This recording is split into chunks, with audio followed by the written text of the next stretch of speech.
Patricia, bonjour. Bonjour. Antoine, bonjour. Bonjour. Il s'est passé un événement intéressant ici depuis un mois déjà. Vous pouvez résumer, s'il vous plaît, Patricia? Oui, bien, il s'était passé vraiment un événement pour le 110 ans de Dox. C'était une exposition sur Dox, poète de l'amour, qui a commencé le 4 février jusqu'au 4 mars. Ça s'était très bien passé parce que ça a permis à ceux qui ne connaissaient pas Dox de faire sa connaissance. Et donc c'est pour cela que nous tenons surtout à remercier la ville de Meudon à travers Monsieur le maire, Larguero, et surtout l'avant-scène avec sa directrice Alice Candé. Et évidemment, on remercie aussi Madame Saïd Belaïd. Oui. Et voilà, je te laisse continuer. Oui. Rapprochez-vous un peu, s'il vous plaît. C'est mieux pour moi. Donc, Voilà. c'est un poète malgache né en 1913, le 13 janvier.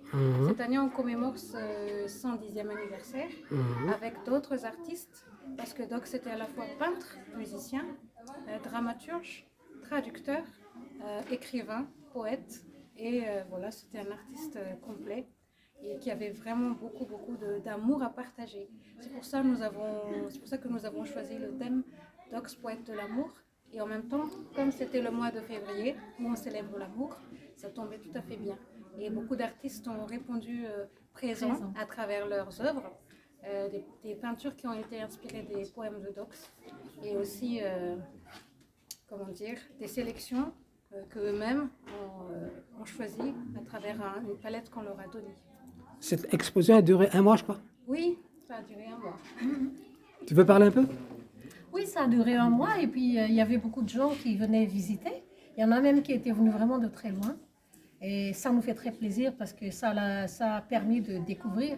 Et surtout, comme dans le but de ce que nous avons présenté au tout début, c'est de faire connaître ici à l'extérieur qu'il existe des poètes de Madagascar qui font des belles choses, tout simplement, qui méritent d'être partagées et qui entraînent aussi des échanges avec d'autres artistes, d'autres poètes, d'autres peintres. Et ça, c'est très important. Le mot de la fin pour vous, Antoine?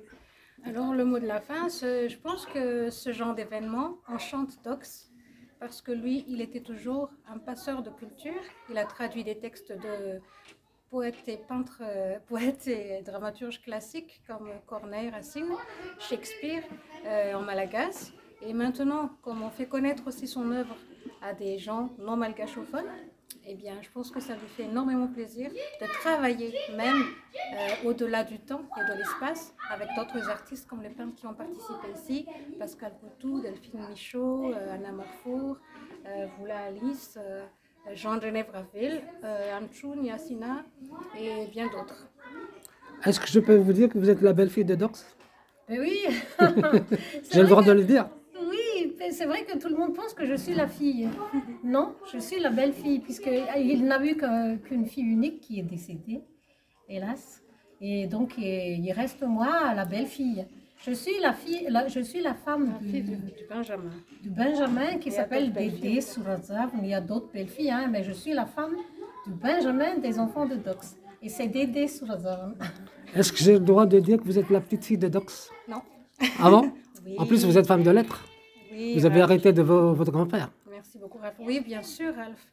C'est un héritage qui est extraordinaire, mais à la fois, je pense que chaque personne qui aime et qui parle de Dox sont ses petits-enfants, ses descendants, parce que l'art n'a pas de frontières.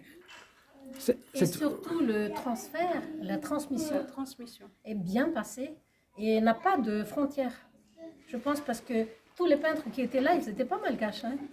Et même quand on a fait les 110 ans, il y avait qui venaient de Vietnam, qui venaient de la Martinique, qui venaient de l'Afrique, qui exposaient en ces moments-là.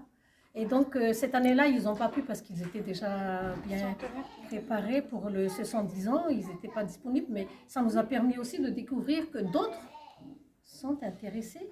Ça veut dire que la poésie n'a pas de frontières, tout comme la musique. Le mot de la fin pour vous, Antoine? Et merci beaucoup, Ralph. Et merci infiniment à tous ceux qui sont passés, à tous ceux qui ont souhaité venir et qui continuent de lire et de parler des grands artistes, des peintres, des poètes, et notamment de Dox. Quella Velle, vive la littérature, vive la poésie, vive les noms de Dox. Merci à vous deux. Merci beaucoup. Felume.